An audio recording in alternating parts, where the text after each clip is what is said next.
Magandang umaga po, Dok. Magandang umaga din. Anong pangalan mo, Miss? Ako po si Solis. Okay, Miss Solis, ilang taon ka na? 20 po, Dok. Ready to mingle. Anong ready to mingle ka dyan? Tusukin kita ng karayom dyan eh. Grabe naman kayo, Dok. O siya, anong masakit sa'yo? Sumasakit po kasi yung chest ko, Dok. Ganun ba? Kailan niya nag-umpisa? Simula po nung nakita ko yung classmate ko, Dok. Oh, bakit? Anong nangyari sa classmate mo? Bigla po kasi siyang gumanda, Dok. Oh, ano naman kung bigla siyang gumanda? Hindi ko matanggap na gumanda siya, Dok. Ang pangit-pangit na nung high school kami.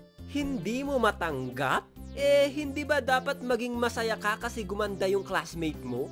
Hindi kaya ng dibdib ko, Dok. Kumikirot yung chest ko kapag nakikita ko yung mga post niya sa Facebook. Ang ganda ng kutis niya at ang sexy-sexy pa. Tapos ako, mukha akong pusit, Dok. Baka naman kasi meron siyang pera pampaganda. Ikaw, wala. Yun nga, Dok Napaka-unfair talaga ng mundo. Dapat ako lang ang maganda, di ba, Dok? Di ba? Ano pong dapat kong gawin, Dok, para maalis yung sakit ng dibdib ko? Sige, buhatin nyo to.